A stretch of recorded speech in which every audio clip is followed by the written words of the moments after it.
یہاں بڑے بھائی کی بیوی اس کے دیور کے سامنے مذاق کرتی ہے، اچھا کھیلتی ہے اور اس کے شوہر سے زیادہ خیال کرتی ہے اور کوئی منع بھی نہیں کرتا، اور چاروں بھی ایک ساتھ رہتے ہیں اور سب کا حال یہ ہے۔ اب دیکھیے، اب گھر کا حال ایسا ہے تو اب میں کیا بولوں اس کو۔ یہ ہندی پکچروں کے اثرات ہیں جو اتنے جلدی تو نکلنے والے ہے ہی نہیں۔ اور آپ بول رہے کہ بھابھی سے پردہ، یہ تھوڑی ہمارے تھوڑی بھائی کی نیت گندی ہے، ہماری تھوڑی نظریں وہ ہے، ہمارا فلاں ہے۔ تو یاد رکھیں کہ پردے کے احکامات دنیا کی سب سے اچھی عورتوں کو آئے تھے کہ وہ سب سے اچھے مردوں سے پردہ کرے، صحابہ اور صحابیات۔ بلکہ اللہ نے تو امہات المومنین یہ امت کی مائیں ہیں، ٹھیک ہے، مائیں ہیں، ماں کا درجہ رکھتی ہے، اور نبی کے انتقال کے بعد ان سے شادی کسی کی نہیں ہو سکتی۔ امہات ہے، امہات، ماں، اس لیے نبی روحانی باپ کی حیثیت رکھتا ہے قوم کے لیے، اس لیے اس کی بیویاں ماں کی حیثیت رکھتی ہے قوم کے لیے روحانی۔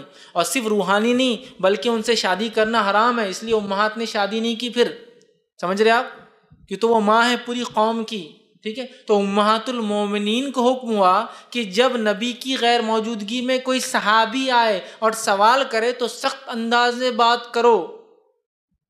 تو سب سے اچھی عورتوں کو، اور عورتوں میں سب سے اچھی عورتوں کو نبی کی بیویاں، اور نبی کی بیویاں اللہ کی طرف سے چنندہ ہوتی ہے، پاک دامن عورتیں ہوتی ہیں۔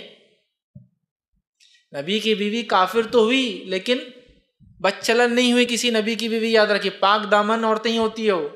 تو نبی کی بیویاں جن سے شادی، ان کو حکم آیا کہ تم صحابہ سے احتیاط کرو بات کرنے میں، ورنہ کسی کے دل میں اگر مرض ہو تو وہ بڑھ جائیں گا اسے نرم آواز سے تمہاری۔ تو امہات سخت بات کیا کرتی تھی۔ تو اب آپ بول رہے ایک بھابھی ہے، اس کا دیور ہے، وہ مذاق کرتے اور کھیلتے، سب یہ پکچروں کا نتیجہ ہے۔ پکچروں کا نتیجہ ہے۔ بھابھی کو دیور چھیڑ رہا، بھابھی گود میں اٹھا لے رہا، خوش ہو رہا تو بھابھی کو لپٹ جا رہا۔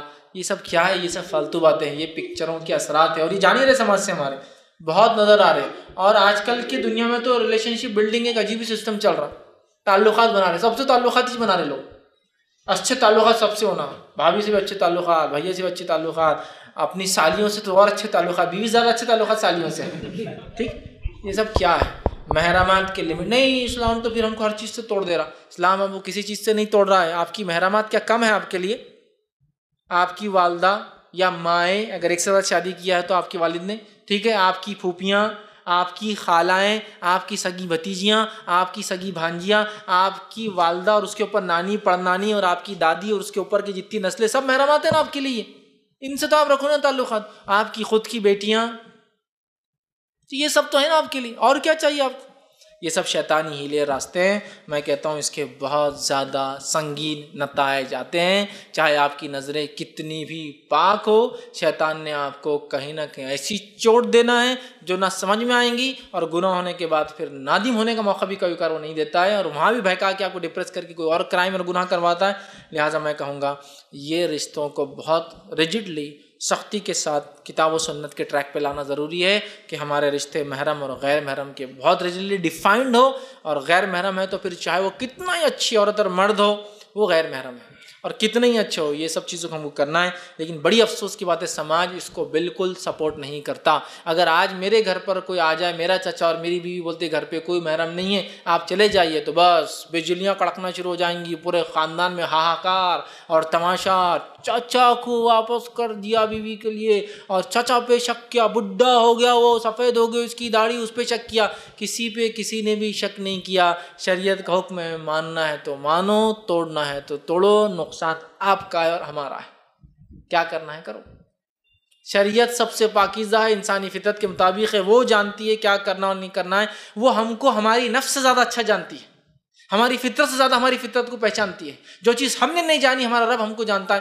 وہ کہہ رہا ہے کہ دیکھو یہ طریقہ ہے پاکیزگی کا کہ یہ رشتوں میں رہو اور یہ رشتوں کو دور رکھو۔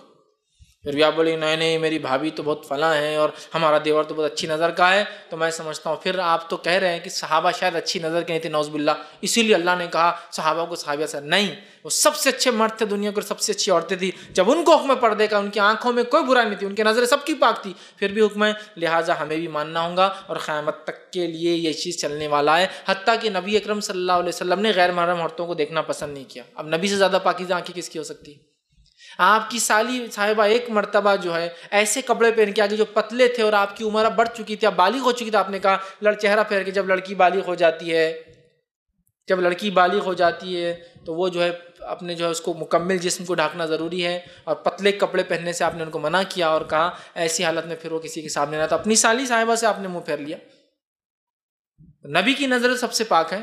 یہ ٹیچنگ ہے، یہ تعلیمات ہے کہ دیکھو پردے کا معاملہ بہت حساس ہے، محرم غیر محرم بہت ضروری ہے، ورنہ اس کے جو نقصانات ہوتے ہیں اور جو ہو رہے ہیں اور جو ہوں گے وہ انبیریبل ہے، پھر جب نقصان ہو جاتا ہے تو پچھتا کے میں اس میں فائدہ نہیں۔ شریعت کو میں ہمیشہ کہتا ہوں نا، شریعت ایک ایسی چیز ہے کہ اس کے سپرد اپنے آپ کو ڈال دیجئے، بس بول دیا نا تو کر لو، اس میں فائدہ ہی ہونے والا ہے، سپرد کر دیجئے اپنے آپ کو۔ دیکھو بھائی اکاؤنٹس کا اپنے کو سمجھتے ہیں تو سی اے کے پیچھے لگ جاؤ، جو بول رہا کر لو۔